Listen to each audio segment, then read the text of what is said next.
Hi, this is Assan. I'm a rapper and a poet, and you're listening to the Us People podcast with Sevia Rocks.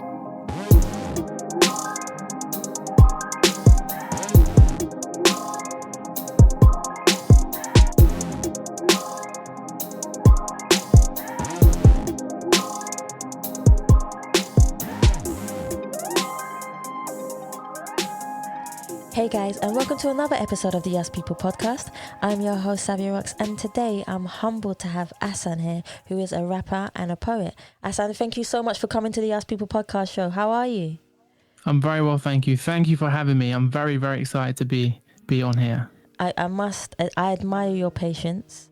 And I want to say, I'm going to let everyone know, first of all, because it's good for me to let them know what goes on. Sometimes I have calls and stuff, and Assan has waited for me, and I want to say thank you to him on the podcast, because he waited an extra hour for me while I was answering so many other calls and people who were talking to me. So I'm humbled by your patience. So first of all, thank you so much.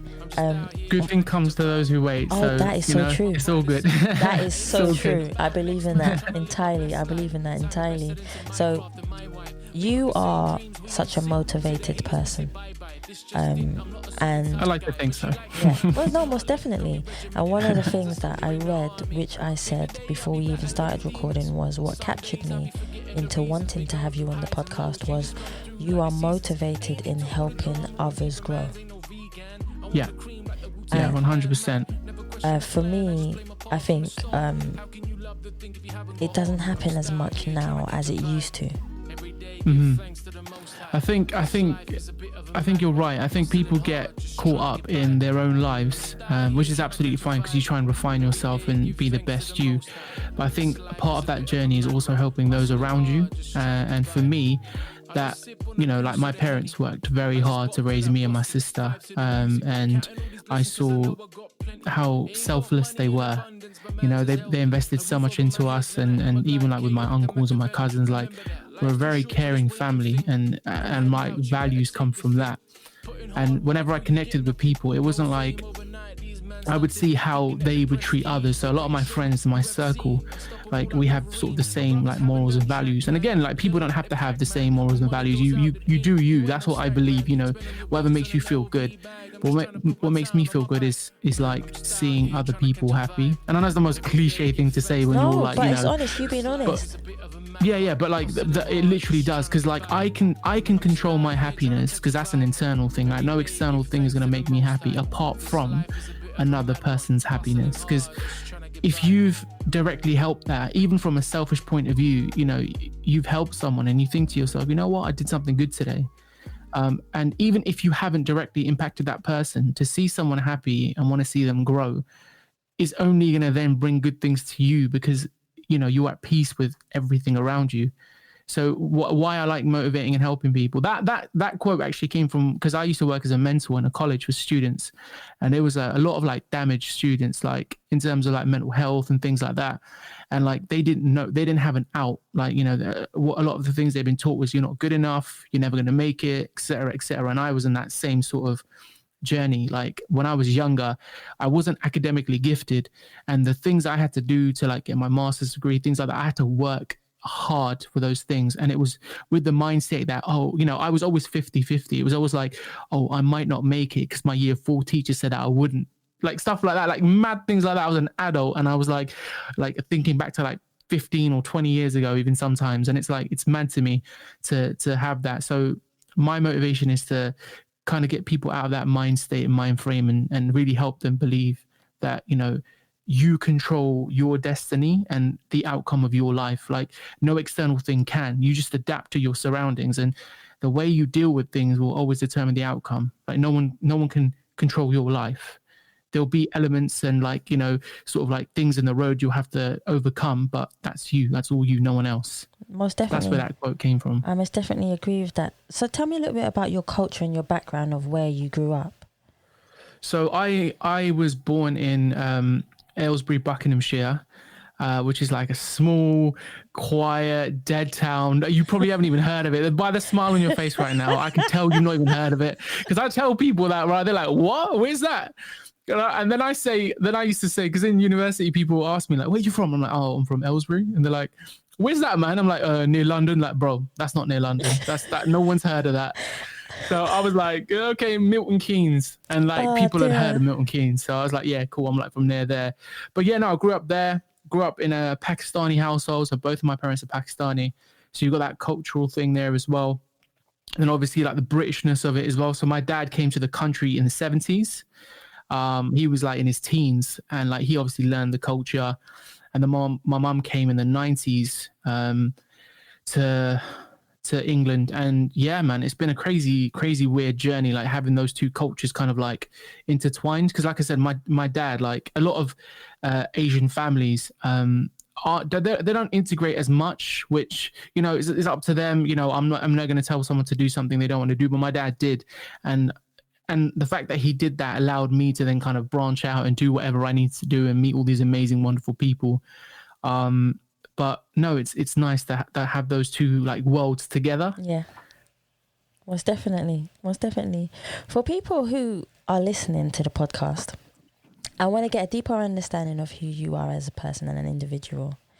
Tell me a little bit about how you became a rapper and how your poetry also connected you in being a rapper. I really like these questions. You really thought these out. So with rap music, I've been a fan of rap music for many, many years. Like, again, it goes back to my dad's like sort of love for music. So when we were younger, he used to play a lot of music like Oasis and all these old bands. And then I think the first time I ever heard a rap song, it might have been Eminem. I'm just trying to think of like an earlier one. No, it wasn't. It was Coolio, Gangsta's Paradise. That was the first one. So that was like, I think it was maybe like mid-90s that came out, but I was too young to hear it then. So I heard it years later. And then I was like, whoa, like I've never heard this genre of music. So it was crazy to me. And then I started getting into rap a little bit more. And I think the first rap album I bought was Ja Rule's Pain is Love. Oh, wow. And that album I used to listen to every single day, and I could recite the lyrics from cover to cover. Like I was obsessed with that album.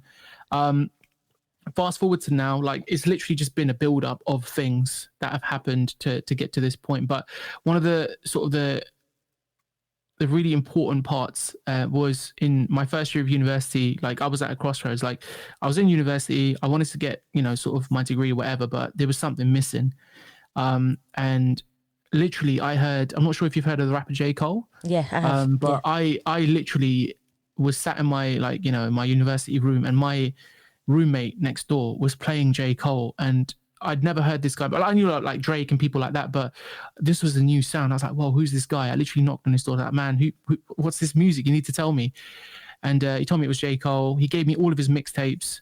Shout out to Abdu, by the way. This is one of the reasons why I'm rapping today, is because of him, because he was so nice to give me that music. Like, he didn't have to do that. I didn't even know him like that then. It was like 2 days into university. So he gave me all the music, and that was it. That was the point where literally I started writing music, and I was like, I want to do this for the rest of my life. Like no matter what level I get to, I don't think there will ever be a point where I stop writing rap music. And a lot of people start younger. So I was like maybe 20 when I started writing. A lot of people start a lot earlier than that. So obviously they've honed their craft, along the years. But for me, it was like the sort of balancing act. I had university, I had music, I had like family commitments, I had all these different things. So for me, I feel as though I would have got a lot further at this point had I not gone to university, because that was like a really, really big like time invested into like education. And then I knew that, but then I still pursued a master's a year later because I knew that year, like I was at another crossroads. So I graduated. I was so grateful. And again, being in university was a bit like, what do I do? Like, there isn't really any jobs out there at the moment. When I was in university, there was hella jobs. I was like, oh my God, I'm going to get this job and this job and this job. As soon as I graduated, it was like, yeah, where all these jobs gone? So I did it was horrible. It was a horrible feeling. So I did a master's, and that was like a year, like kind of like get my parents off my back a little bit, because they were like, come on, you're going to be working now, right? I'm like, yeah, I'm going to go for a master's, I think. But that was another year. But again, that year I kept pursuing music, and that's when I actively started recording music. I was doing a little bit in university, but they were whack. Those tracks were so bad. And like we used to go into a studio where the floor would creak. So if you moved when you were in the booth, you would hear the creak in the microphone. It was so bad. And like you have to go up 3 flights of stairs. So by the time you get to the top of the flipping studio, like you'd be out of breath for your session. It was so bad, man. It was so bad.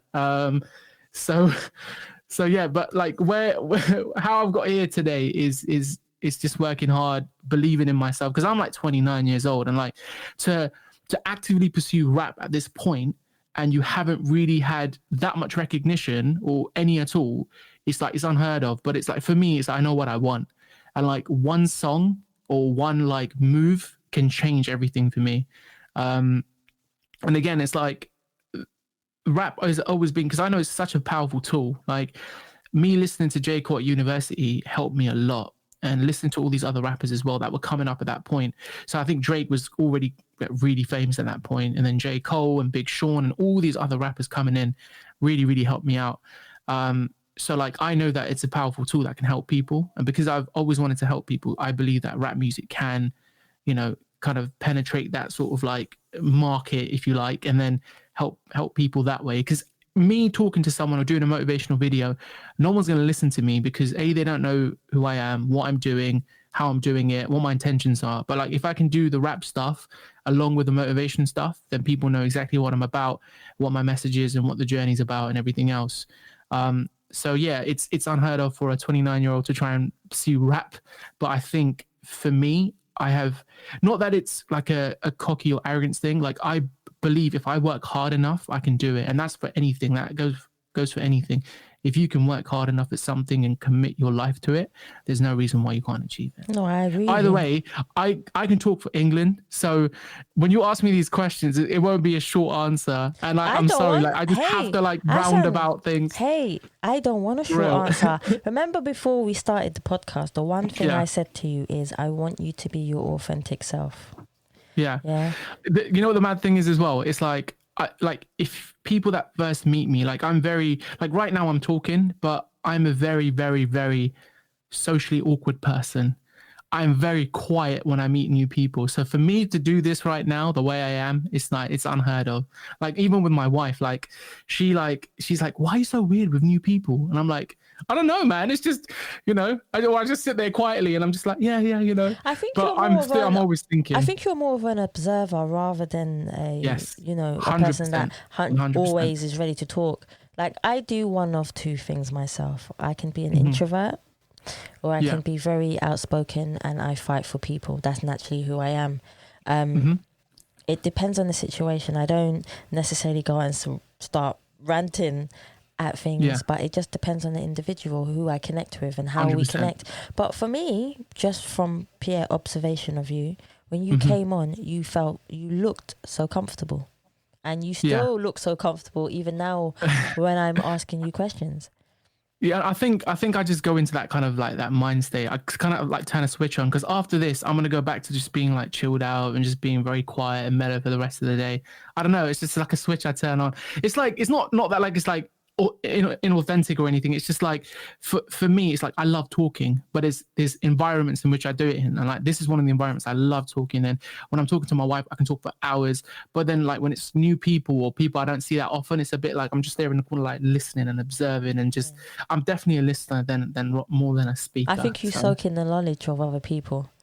I think that's what you do. I think I prefer that. Before I kind of interject or say anything, I always like to hear what people's opinions are and how they feel about a certain thing. And I always try and adapt to a room rather than try and make these sweeping statements if I can't back it up as well. So like, no, that makes sense. I love listening. That definitely makes sense. So tell me more about your poetry, because that is definitely something that I love to hear about, is poetry. So rap, poetry, or poetry rap? Ooh, rap poetry. And with the poetry, it's very new. I think I started that very recently. Again, because I've been married for like next month it's gonna be 2 years. So it's like all these different like experiences now, which have made me open up. Like I've got my own like beautiful home now as well. We live like in the sticks, So, you know, being from like a town where everything was close by, like literally you could walk to like the town center in like 7 minutes, or like when I used to go to work, it was like a 5 minute walk, things like that. So I think being in a different environment has allowed me to want to do a bit more that goes alongside aside the music. So sometimes I'll sit down and like I can write 3 or 4 poems in a go. Sometimes it takes me weeks to write it. And the same thing with music. Like I've observed the industry for many years, and where I'm a little bit different, or where I stand out, is that I won't try and ride a trend. And a lot of people do that, and that's quick and instant, you know, success and fame. Of course, it's not like, you know, overnight, but if you follow a trend, you eventually get to where you want to be. But for me, it's like I have like my own lane, and that's what I believe. Like that's what J. Cole did. He had his own lane. He carved that path, and then he now does what he does. And I think a lot of people that are for longevity, I think that's important, because if you ride a trend and you don't know how to then ride that next trend, or if people find out, oh, wait a minute, this guy's only like, you know, very one dimensional, then people won't listen to you. And then my whole mission would have been for nothing. So I think having my own lane and allowing myself to hone my craft and perfect my raps and everything else and my cadence, I think that's important. And that's where poetry as well, because I got a book for my wife that I think it was a Maya Angelou poems, and her style is like it's like no other. And then like, you know, you can't compare it to someone like Rumi, but Rumi's style was totally different. And then like there's a guy called Anthony Anoxaguru from the UK. His style is totally different as well. So for me, it starts off with trying to write like them, but I would never then release that stuff because that's not mine. I would then sort of carve my own style from that. So like with like when I was first writing rap, I tried to rap like Drake, and it was like I can't do that. Like it just didn't happen. It just didn't work. But to like try and sort of get my own style of things, that's what I had to do. That's what I had to kind of like experiment with things, because you can't have your own style without trying out other styles, because it's like it's a fusion of things. And it's the same for poetry. Poetry, like sometimes I'll just rhyme every word. Sometimes I'll like it's like a bit of a story. But for me, it's always rap first, and then poetry comes sort of secondary for me. And that's just like a little release, like, because rap is very intense and very aggressive. So when I'm writing a rap song, like it's very aggressive. Even when it's a low mellow song, I get really aggressive with writing, and like there's times where I'm just sat in my room for hours writing. But poetry is a bit more like I walk around the house, I do the laundry, I do this, I do that, and I'm like getting ideas or whatever. So it's very, you know, it's not that focused. But with rap, I have to like kind of shut myself away for a couple hours and really get on with stuff. And like I think in university we did like a night session, and it was hours long. And again, back then I wasn't making a lot of content, but the content I made was valuable to me because I found out what kind of artist I was going to be and wanted to be, which was nice. Most definitely. So tell me about your poetry. Let's go into more poetry for a second. Of course. How do you and your poetry develop? So guide us through the stages of your poetry and how you develop from the beginning of an idea to the end when it's actually finished. So unfortunately, I haven't released anything yet because I wanted to release like a book of poems. So I haven't released anything yet. But the process is literally, if I have watched something that day or something has caught my attention, if there's any sort of like anything going on in the society, that will then be sort of like the first part of the idea. And then I'm like, okay, but what do I want to say about that idea? So for example, if it was like Black Lives Matter, if I wanted to say something about that, I would say, okay, wait a minute, I need to think of my position as well, because I don't know a lot about the history.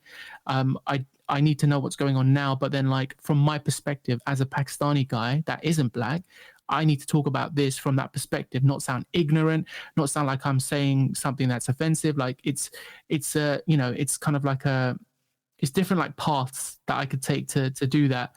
And that goes with any idea. So I'll have the idea, I'll write a list of what I can talk about and what will resonate with people as well. Because I think specifically with Black Lives Matter as well, I think the Asian community hasn't, of course, you know, I think the majority of people I know, the majority of the Asian community stand with that movement, no doubt. But I think we don't show it. And I think for me at that time, it was like, I wanted to say something, but again, it was like, how do I say it? And I think for me, if it comes 6 months, 12 months later, you know, I want to make sure I've done it right. I don't want to just be like a spur of the moment and like completely offend someone, or, you know, not do myself justice by saying exactly what I want to say and how I want to say it. And then with in terms of writing, then I'll just get on with the writing of it, and then I'll think about whether I want to make it like I think it's like a stanza poem. So it's like you know, the line will match with the next line or whatever, or rhyme, or whether I want to do just like kind of like a freestyle type poem. But again, this is very, very new poetry for me. Back in school as well, we used to have like competitions. And I got a little bit salty because one of my boys, he had no interest in poems, like none, like zero. And there was a book called Hidden Treasures, and a group of people, including my boy, got published in this book. And I swear, this kid was not even trying. He must have copied someone. I tell him to this day, that little savage, he got into this book, right? And he's like, oh, yeah, bro. He doesn't even care. And like the fact that he got into this book, and I'm like, bro, imagine being published in a book for poetry. But like, yeah, to this day, man, I remind him. I get a bit salty about it sometimes, but I think back, like, had I been published then, I probably wouldn't have taken it as seriously as now, because again, like with rap as well, had I made it, quote unquote, 5, 6, 7 years ago, would my priorities be the same? No, they wouldn't. Like now I'm married, now I have different objectives in life, now I have different things people want to take care of. Like my whatever I get from rap, the recognition, the money, whatever it might be, I want to invest that into like my future, for my family, whatever, rather than the things now and the material things now. That makes sense. And again, there's nothing wrong with that stuff. Like people, like, you know, please flex, do whatever you want to do. But like for me, it's like it's more like the longevity side of things, and like trying to help my family that way. And the same with poetry, man. Poetry is such an amazing thing. Like reading poetry, it's like a song, it's like a rap. Like, you know, it's an art.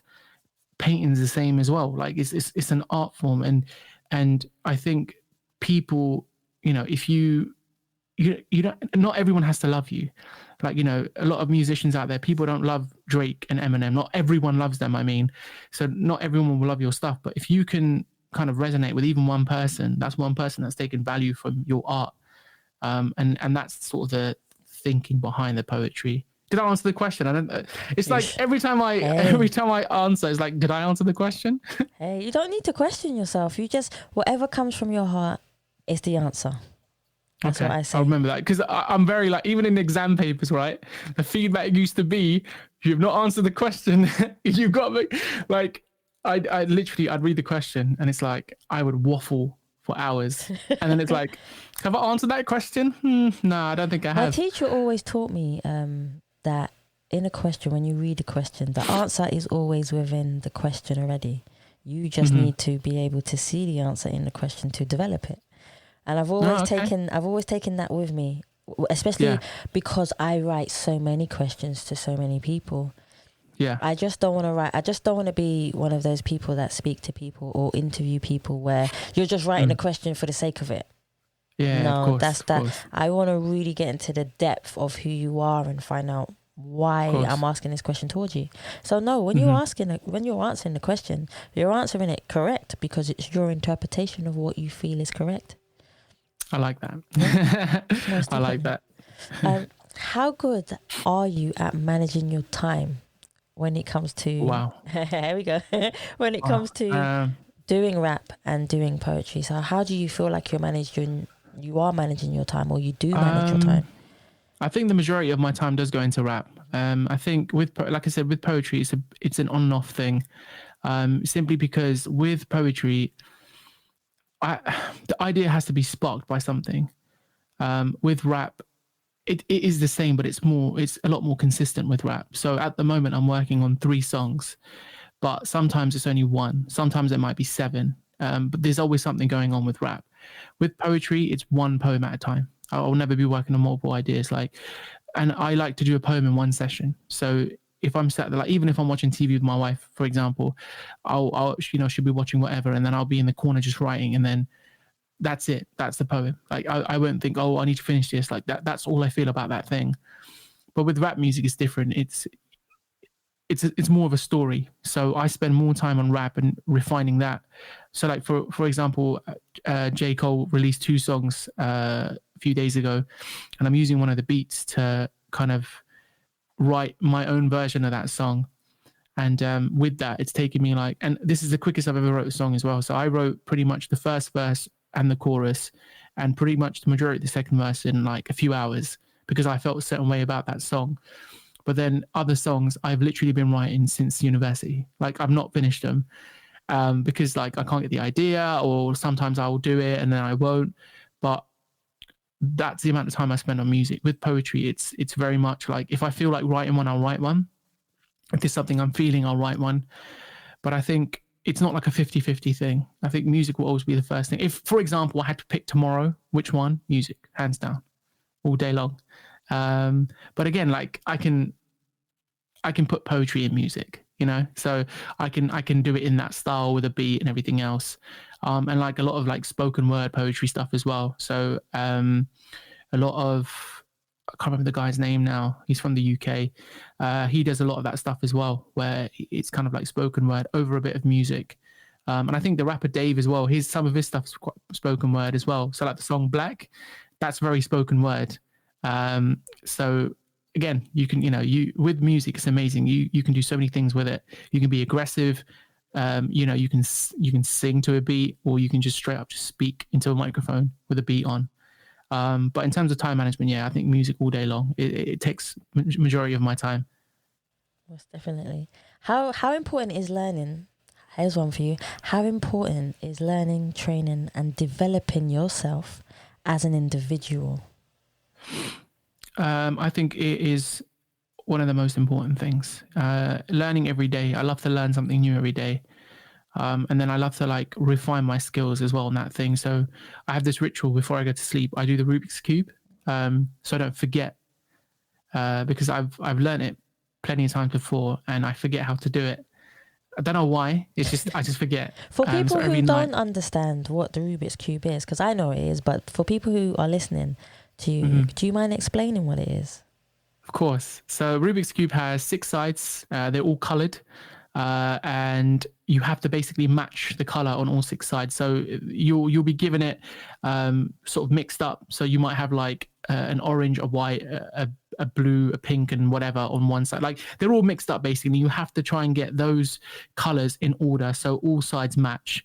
And yeah, it's like therapeutic as well. Like when I'm doing it, I'm just so, because I 100% like I have like some form of like ADHD, 100%. Like it's not being diagnosed. Like I'm playing with like a little screw right now because I'm trying to concentrate. Like I have to concentrate, and like with that, if I'm focused in on something, I'll just do it. So like with why I find it so hard as well, and I believe why it's taken so long for me to pursue the music thing, I get distracted so easily, man. It's unreal. And like we got trains like going by. So if I hear a train, you better believe I'm listening to that train go by until I finish the song. Like it's so hard. But with the Rubik's Cube, I do that every night. Like, and that's my learning. That's you laughing over there. That's my learning, and like just daily, like reading books and stuff. Like I remember the book that you mentioned in one of your podcasts, The Magic. I started reading that, and so that's like my learning as well. And I think developing as an individual, I think whether you have a career, a 9 to 5, whatever it is, I think your days shouldn't be the same. Not every day should be the same. I think that's what makes people very complacent, and it kind of gets them in their comfort zone too much. And I think once people are in their comfort zone, that's when they start struggling with, the variety of different issues that humans have. But I think if you are excited about the next day and what it's going to hold and what it's going to bring and what you're going to learn, I think that is sort of, a recipe for more of a happier life than one that exactly what's going to happen from 9 to 5. And then when you're going to go home and then, your same routine. Nothing wrong with routine, but it should vary throughout the week. So you have that kind of like, you spice your week up a little bit and, you're doing something different. So learning, very, very important, whether it's academic learning, whether it's you're teaching yourself something, whether it's a new skill. I I think it's definitely important, and developing the skills that you have as well. So I'm trying to learn keyboard at the moment. I did a little bit in school back in year 9. Like I remember we learned the song Tupac Changes on it. Yeah. That was the first song to keep us, because it was quite a rough school, and there was no way any of us were going to sit there and try and learn like Bohemian Rhapsody, for example. So our teacher was like, he was pretty slick. He was like, you know what, let's learn some Tupac. And straight away every student was like, yep, let's do it. And I knew, had he been like, let's learn some Queen, they would have been like, nah, bruh, we're going to carry on throwing these pens around the room. So yeah, like even with that, like again, I get distracted so easy. Like I got this course from Udemy that I use, and I try and like, learn how to play it and stuff, but I can only do it in small increments. So like 20 minutes at a time. Yeah. I can't spend hours and do something. Actually, my piano teacher did say to me, don't over exhaust your brain. So the 20 minutes that you're doing is perfect. Because if you do any more, you start to exhaust your brain. Your hands become slightly tired, and your posture is obviously no one else will be able to see this, but I'm just showing you. I have a lump on my hand, and that was caused because of my structure of how I used to play the piano. It's very important on how your body is, and when you're sitting on the piano, and how comfortable and relaxed you feel. Don't overstress it. So I learned a lot of things from my piano teacher when she would teach me how to play the keyboard. Like you can see the keyboard behind me as well. I'd say I'll give that advice to you. So when you're playing, do it in little 20 minutes at each time. Take a break. Think about how you could, and record yourself, video yourself. So then when you play it back, you can say to yourself, okay, I'm doing this wrong. I know how to do it right. So you're doing the right thing. And it's good that you're learning how to play the piano, because you're enhancing a chemical within your brain as well. I think they call it neuroplasticity. That's the where one. you learn where you learn a new skill and stuff. But again, it's so hard for me to sit there and do a skill. Like even in school, man. That's why, like, it wasn't that I was a naughty child. It's just that I couldn't concentrate. It just didn't happen. And then in lectures as well, man. Oh my God. Like the amount of time, like this is me as an adult, an adult sat in lectures, literally looking around the room because I couldn't concentrate. And then every lecture being like, you over there, what did I just say? I was like, you said, and then my mate would be like nudging me like, yeah, this is what you said. I'm like, oh yeah, this is what you said. But they knew I wasn't listening. So they knew. Who's your inspiration when it comes to rapping and writing? Who is your main inspiration? It would definitely be J. Cole, 100%. He's the reason why I'm rapping. And I think I needed that push. Like throughout my life, I was looking for a reason to start rapping, and it was definitely him, 100%. And like every time an album drops, every time a single drops, like I'll listen to it and like I'll think back to the very first song of his I heard and like how far he's come. It's been like 10 years since I've been listening to him, I think. And like in that time, I've been trying to hone my craft and like, get to that level. So yeah, he's definitely the inspiration of why I write. And again, like, going back to how my roommate showed me his music and stuff, like had I gone to a different university, had I been in a different dorm room, whatever, this never would have happened. So the fact that happened, it was meant to be. Like, I don't think anything happens because it's a fluke. No way. Not in life. Yeah. No matter what you believe in, what you don't believe in, whether you think there's a God, whether it is the universe, everything, whether it's the Big Bang Theory, whatever you believe, it's not by fluke, man. Everything happens for a reason. And later on, you might not see it straight away either, why it happened. Later on, you might see, okay, this is the reason why I broke my leg that summer because, it then allowed me to do X, Y, and Z 5 years later. Like, it's that patience you have to have. So if something doesn't work out, it's that like if you don't get a job, for example, like if you apply for a job, you don't get it and you're like, oh man, I should have got it. But then a week later, someone else calls you back like, yeah, you got this job, which is like 10 times better for you. It might be worse for you, but you've then learned that you don't want to work in that industry. So you should always take something from the good and the bad and use it as a lesson and never take it personally. I think that's good advice. A lot of the times when the universe or whatever you believe in does something to you, you should take it as a lesson and not a loss. Yeah. I like that. That makes perfect. I wish more people would, to be quite honest with you. It's hard. It's hard though. It is hard. It's a development, I think. Mm-hmm. definitely. Because I was never like this when I was a kid, man. I was very, very, very like cynical. I was like, come on, man, why is this happening? Come on, man. Da, da, da, da. Why haven't I got this, man? Why haven't I got these trainers, man? But I think, I think as time's gone on, my patience has developed. I'm still a little bit impatient when it comes to things. Like I can't wait for the PlayStation 5 to come out, stuff like that. Like very impatient about that. But yeah, I think I can honestly say the majority of my life, I'm very patient with things, and that's what's given me inner peace. And I think that's what will give a lot of people inner peace. Just patience. Just it will come. Just you got to wait a little while. Yeah, most definitely. Do you feel that writing gives you energy, or do you feel like it exhausts you? It depends what I'm writing about, and it depends the days I'm writing. So I still don't know what time of the day is my optimal to write. It's weird because, like, for example, today, I know that in the afternoon I'll be writing a lot. But then, for example, tomorrow it might be like late in the evening, and it just depends how I'm feeling that day. So yeah, so the day I wrote the J. Cole song, I just heard his song. It was literally 5 a.m. I was up. I listened to the song, and then I sat there and I wrote the first verse, and that's never happened before. And I was motivated, like I was really, really on it. But there's been days where I've listened to a beat for like the 20th time that week, and it's like I can't be bothered, because it's like no ideas are coming.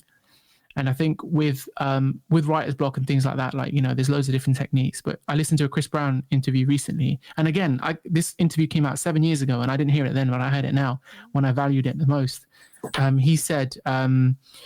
He said, if you do experience writer's block, go to the next song. So if you've got like projects and stuff, don't focus on that one too much. Go to the next song. If that's a block, go to the next one. Keep doing it, because if you sit there and you got a block, then that is going to be your attitude for the rest of that session. So writing doesn't exhaust me. It does give me energy only when I am being positive towards the writing. If I'm like, man, come on now, it's been like a month and I can't get this song right, that will then determine my attitude for the rest of the session. Yeah. That makes but I think sense. it's all about being positive throughout the session and trying to find the best sort of outcome for it. But no, that makes sense to me. How do your family feel about you being a rapper and being a poet, or even just being a writer in general? How do they respond and support you in all this? So coming from like a Pakistani household, like when I was younger, it was very much because there's a lot of like stigmas attached to doing certain things when you're part of a certain culture. So for me, when I was younger, like I wanted to, I was pursuing boxing for a while. I was doing basketball. I was doing football. Like I was doing all those things. But then like people in my family, not specifically my parents, but people in my family thought, oh, it's just a phase. But like when I was doing basketball, you better believe I wanted to be the next MJ. Like I was doing, like if I ever pursued something, it was like, because I want to be great at it. Like when I was boxing, Amir Khan had just won the Olympics, I think, and I was going ham. Like I was in the gym every day. I was like running. I was just perfecting my craft, honing my skills. And then I injured my leg, so I couldn't continue with it. But then I was like, the next big thing, what is it? What do I want to do? And in that time, I was studying. So had I not been studying in that time, I think it would have been a bigger issue, because unfortunately, in the Asian community, you do have a lot of judgments on people. And now it's at a point where my parents don't care, man. They're like, listen, do you? But 10 years ago, 12 years ago, it wouldn't have been the case. It would have been like, what's so-and-so going to think? But that's what that's what society teaches us in terms of our culture. And it's not because they feel that way. They want me and my sister to be happy. It's because it's what they've been taught. What will so-and-so say? And I'm like, that's a load of BS, man. Listen, man, I'm going to do something. I'm going to do it for me. I'm not going to care about what auntie, whoever, or uncle, whoever's saying, man. I'm going to do what I want to do. So I think with my dad, like we have a very, very strong relationship, but we're not very like emotional. Like he knows I rap, but he'll never mention it. And like, I'll never mention it, but he knows that I got this. Like, he's like, yeah, just do you type of thing. And like with my mum as well, like she's like whatever, man, just do whatever, because they know that like even if it doesn't work out, like I've got an education, so if it doesn't work out, then I can pursue that and everything else. But for them, I think that's kind of like their savior. For me, it's like, this is it, and this is all I want to do. And I think in society and like culturally as well, my boys are cool with it. Like they love it, man. Like one of them helped me record one of my music videos. The other one's like, he'll try and like rap battle me via text and stuff. I'm like, shut up, man. So stuff like that. But I think in terms of society, I just, from a very young age, I've not cared about others' opinions. Like it's been whatever. I've always cared about my parents' opinions. When I was younger, because obviously I looked up to my dad as like my role model. My mum, if you're out of line, you get a bit, a few beats. So it was that thing. But at the moment, I think they're very happy for me, and they support me with the poetry. I don't really think they know I really do it. But with the music, 100%, they're down for it. Like my sister will share my videos on Facebook and stuff. Oh, cool. So it's crazy. I think the support I've received is really, really nice. But then you'll have the odd one or two people like, come on, bro, you're like nearly 30, man. What are you doing? I'm like, it's all good. I'm trying to do me. That's it. That's all you can do in life.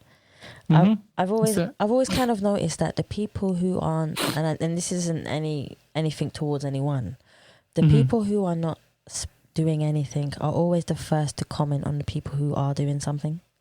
100%. And the people 100%. And the people who are doing something are always the ones to try and push the people who are not doing anything to do something. So it's crazy I how agree. It works.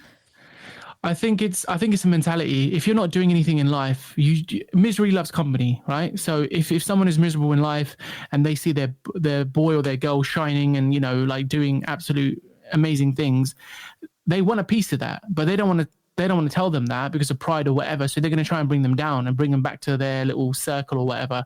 And I remember like I had a close group of friends back in school, and this is when I was pursuing boxing. And like, you better believe every day they're like, come on, man, what are you doing? Like, I'm like, it's like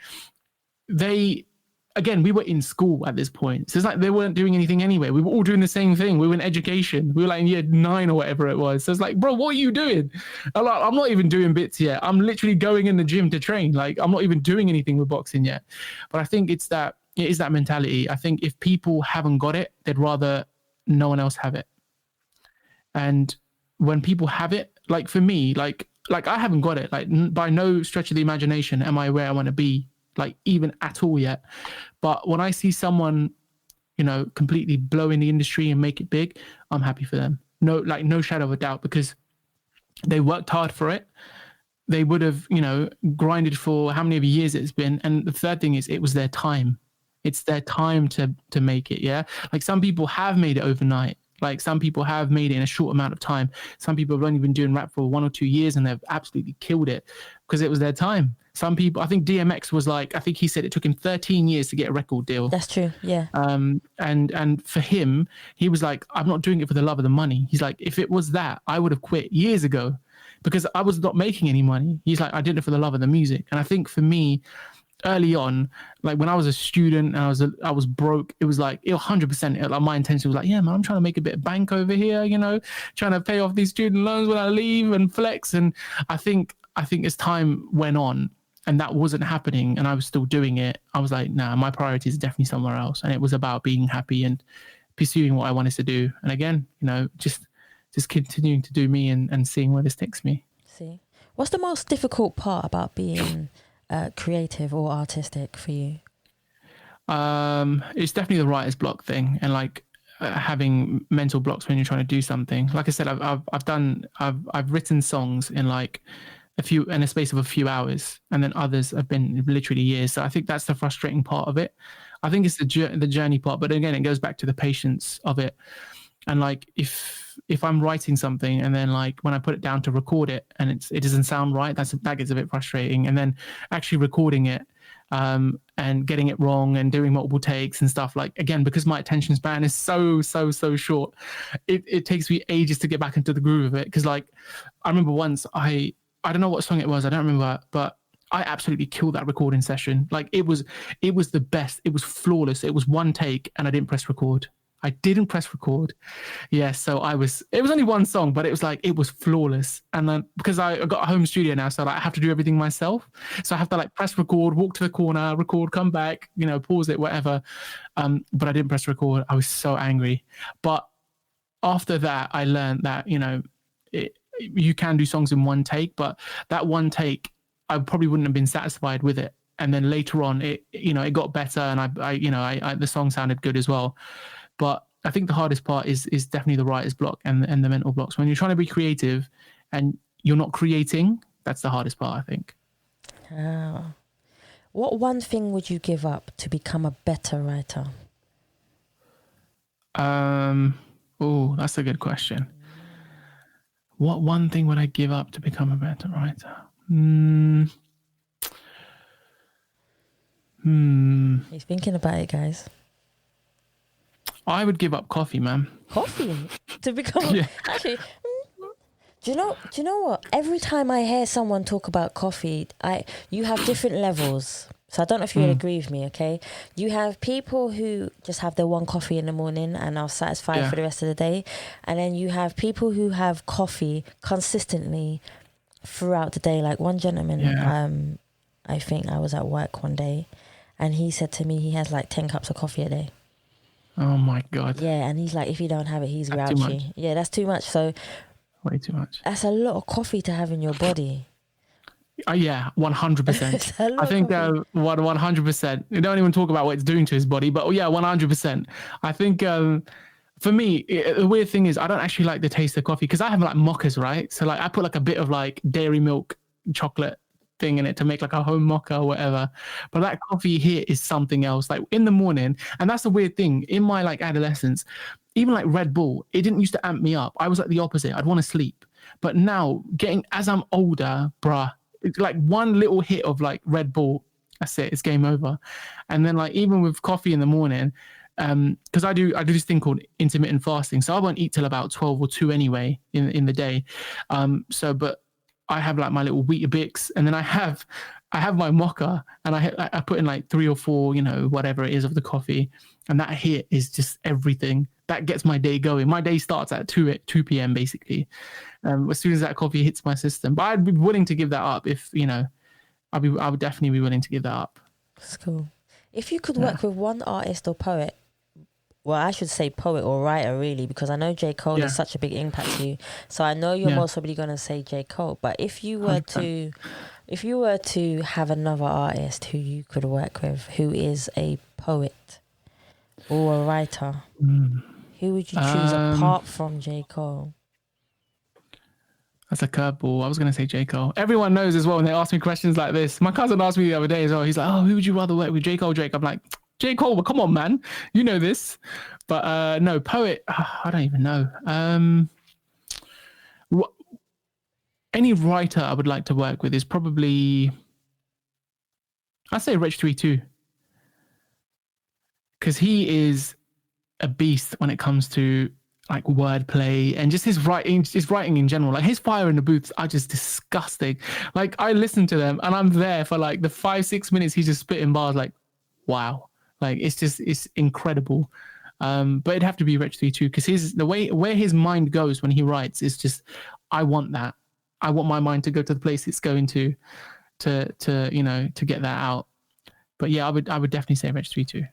Yeah. If you could choose one quote that represents you as a person, what quote would you choose and why would you choose that particular quote?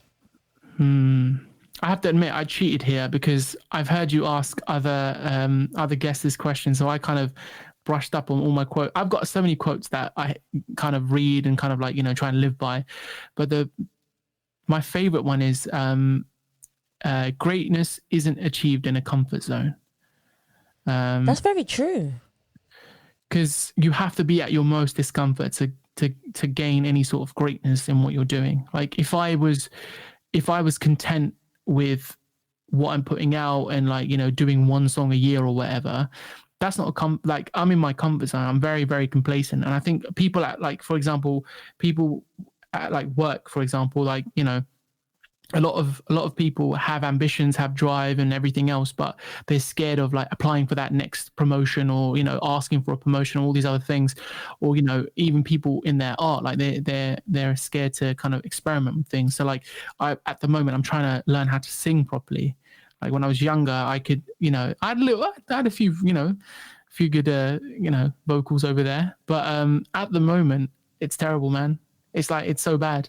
But I know to achieve that next sort of phase of this music thing, I need to do that. And that's my most discomfort, because hearing yourself sing when you can't sing is horrible.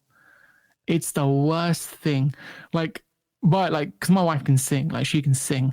So like, she's like, she tries to teach me, and I'm there like trying to hit those notes, and it just doesn't happen. But I'm at my most discomfort there, because it's like I'm doing it in front of someone else. So it's a bit like, okay. When I do it by myself, it's all right. But when you do it in front of someone else, it's horrible. And then like, I had a singing teacher for like, it was only like a month or two, but before I got married. And even then, like, this was a stranger. She wanted me to sing to her. I don't know this woman. Like, she was a total stranger. I was at my most discomfort, but I did it because I knew I needed it.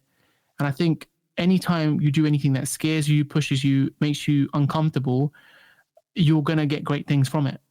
And, you know, it's true. You know, like people like Elon Musk and all these, you know, big time guys and entrepreneurs and whatnot, the reason why they've made it where they are is because they were, you know, uncomfortable for many years. That's true. And that's what you have to do to pursue greatness. If you were stuck on a desert island and you could only bring one album with you, you might have cheated, because this is something that I ask everyone too. What album would you bring with you, and why would you bring that particular album? I did think about this question for a very long time, and I still don't have an answer. So I'm gonna think of one. The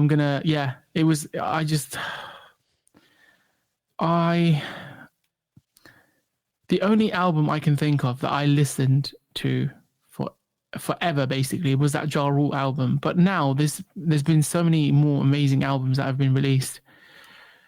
Oof. And it's not even going to be a J. Cole one, because a J. Cole one, like, I don't think I can listen to it every day. I have like points in the day where like with a J. Cole album, I have to appreciate it. It's like a you know, those like really posh chocolates, you just have to eat one and then leave the rest of the box. Not like Celebrations where you smash like 7 or 8 of them in a go. This is like a Lindor, like you have to let it melt in your mouth type thing. So it wouldn't be a J. Cole one. I would say To Pimp a Butterfly by Kendrick Lamar. I'd have to bring that album. I think you're the third person to mention Kendrick Lamar. I think. He's the man. He's the man. Yeah, 100%. I understand why, because I've listened to all of his albums, and it was a friend that brought me one of his first albums to me and said, Sava, you would love this. And I was like, And then when he put it on, I was like, yeah, okay, I understand why.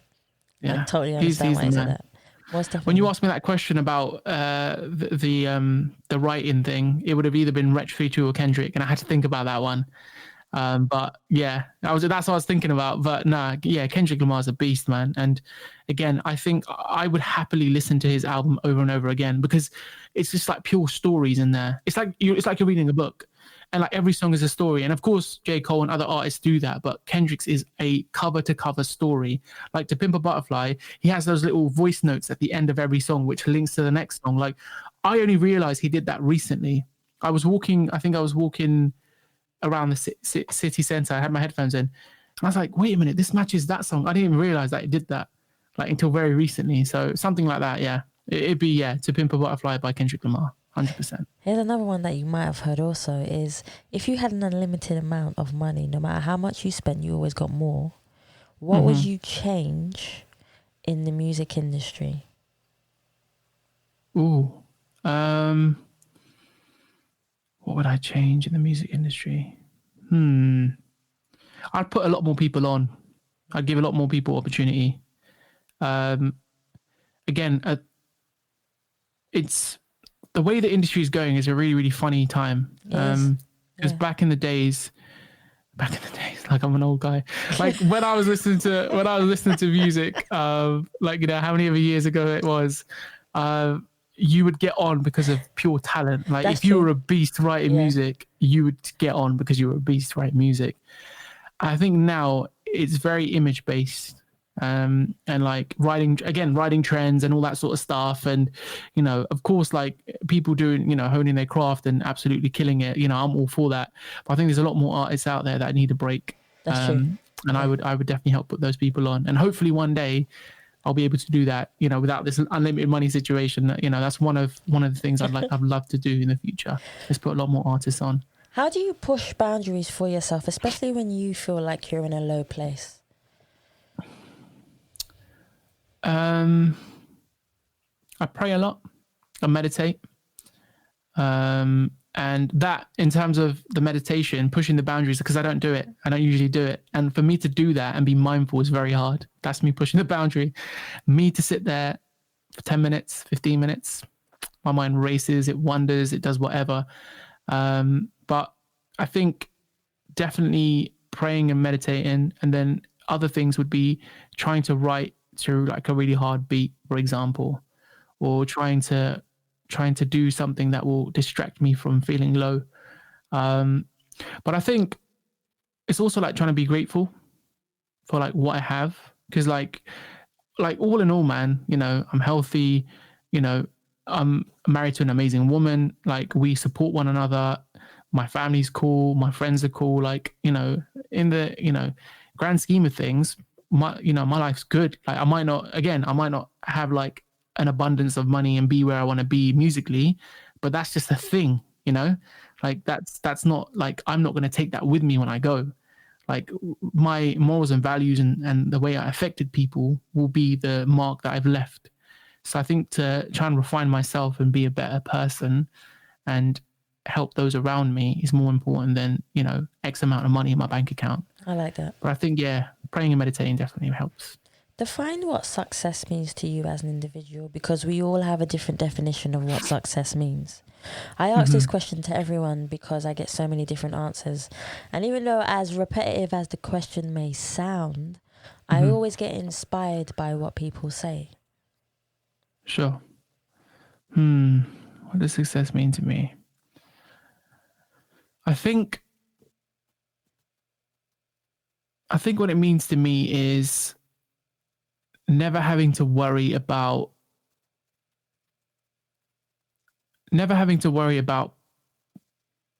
providing for those around me. As in, you know, like my parents are doing their things, you know, my dad still works and stuff and everything else, and it's not like, oh, I'm going to just throw money at the situation. I think when I'm at a point in my life where everyone that I know is debt free, everyone I know is happy, and hopefully, because this world's crazy, man, like, you know, hopefully for like my kids in the future, when I have kids, or like, you know, my nieces or whatever, like they don't have to worry about, you know, we have to work and do X, Y, and Z. Of course they should work to learn the morals and values of working, but in terms of like, if they don't want to pursue education, they have opportunities to, like, you know, pursue art or whatever they want to do. So I think allowing those around me to have freedom, because I think with life, I think the big game with it is that we have freedom to a certain extent. When you're working a 9 to 5, obviously, you know, it's a blessing that anyone that has a job and stuff and is able to provide. But I think with that concept, I think a lot of people are unhappy with their jobs. A lot of people love their job. I know people that do 9 to 5 and absolutely loving life. You know, they hate Friday evenings because they're not going to be working. But I think having the freedom to choose what you want to do, doing your bit in society still, doing your part for society, however you want to do it, but having the freedom to do what you want to do, I think is my definition of success. And hopefully I'll be able to share that with others. Like when I get to that point, my focus will then be not myself and buying things, it will be helping others around me. So that will be my level of point of success, I think.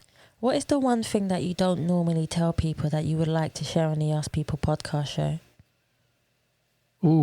I have to think about this one. I think it's just that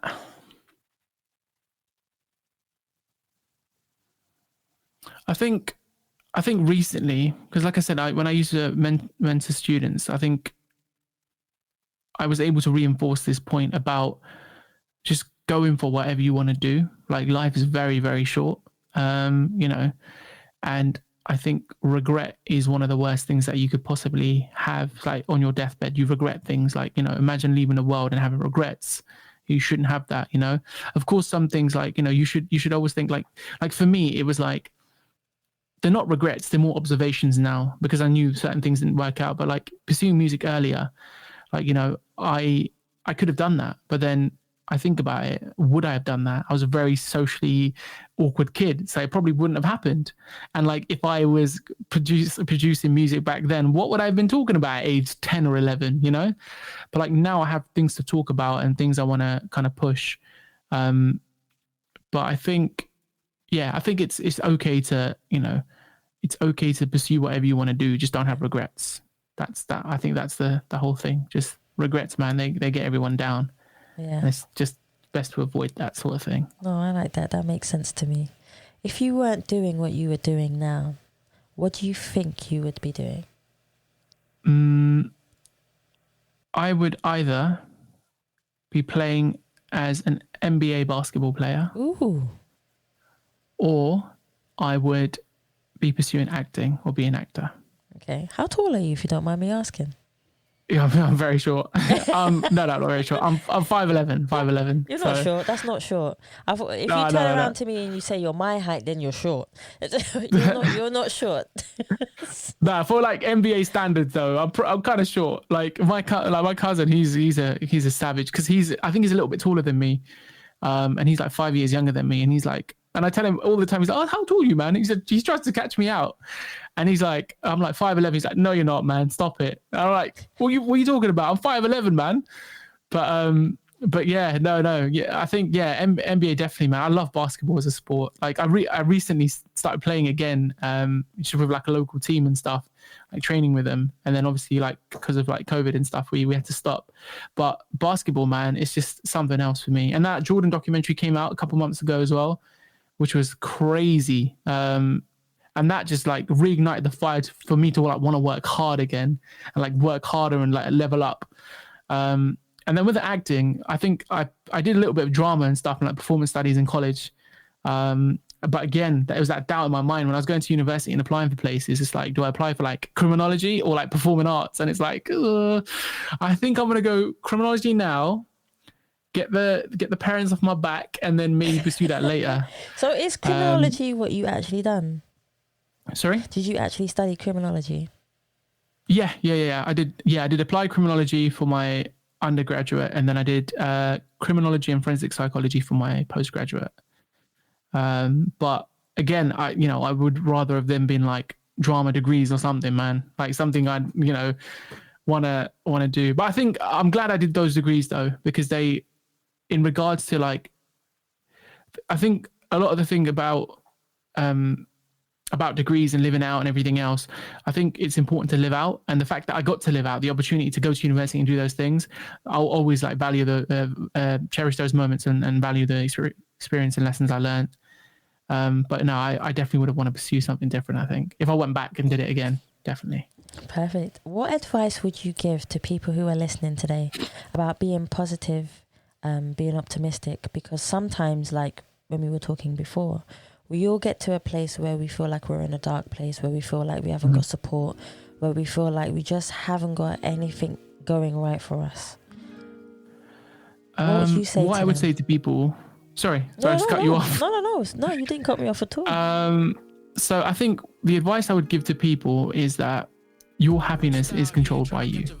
That's like straight up. Like, I think a manager or a parent or a partner, whoever is trying to make you feel bad, that's their problem, not yours. Like, for a human being to try and make you feel bad about yourself, there's got to be something wrong with them. That's like, true. There's definitely something wrong with them. I totally agree. So I think if you keep doing you, pursuing what you want from life, not chasing things, but chasing happiness.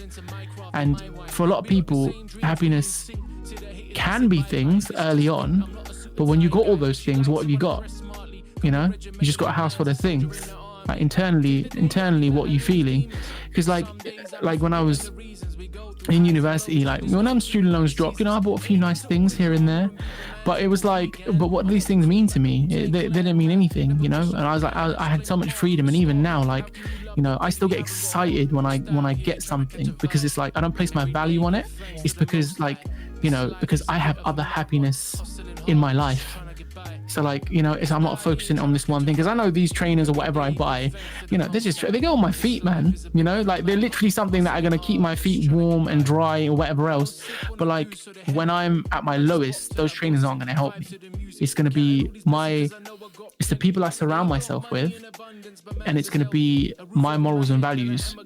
And like leading on from that, the people you surround yourself with also determine your happiness. So true. If you've got people that are like literally, not even bringing you down, but bringing others down, constantly being negative and all this other thing, you need to move away from those people. Even if they've been your friends for like 20 years, man, like it's real talk. If someone is affecting your mental health, someone close to you is affecting your mental health and affecting the way you perceive life and your success or whatever else, you need to get rid of those people. Find new friends, man. Plenty of people out, 7 billion people out there, man. I'm sure one of them would be your friend. No, that's true. Good. Hey, listen, every day you can meet new people. Exactly. And my grandma always told me, when God wants to bless you, he puts a new, he or she, in the terms of it, puts a new person in your life. So I believe that's very, very true. My final and last question for you is, where can we find you in all your social medias, and if anybody wants to get in contact with you? So you can catch me on Instagram at Real Assan Music. You can catch me on Twitter at Real Assan Music, and on Facebook, if you just do facebook.com/Assan Music, you can catch me on there as well. I have got music videos and like content on YouTube, so if you just type in my name, Assan Bashir, you'll see my content on there as well. And in terms of getting in contact with me, I guess you can DM me on social, and just hit me up on that. Perfect. Assan, I want to thank you so much for coming on the Ask People podcast. It's been a beautiful journey. No, you're most welcome. Thank you so much. Guys, I want to thank you so much for listening to the Ask People podcast. And please remember, you can subscribe to Spotify, iTunes, Google Play, or any other platform that you prefer listening to. You can also follow us on Facebook, Instagram, and Twitter. And you can also donate to the Ask People podcast by simply going to the Savvy Works website, or just typing in paypal.me/Us People podcast. Thank you for listening. Stay happy, stay positive, and as always, please continue to be kind to one another.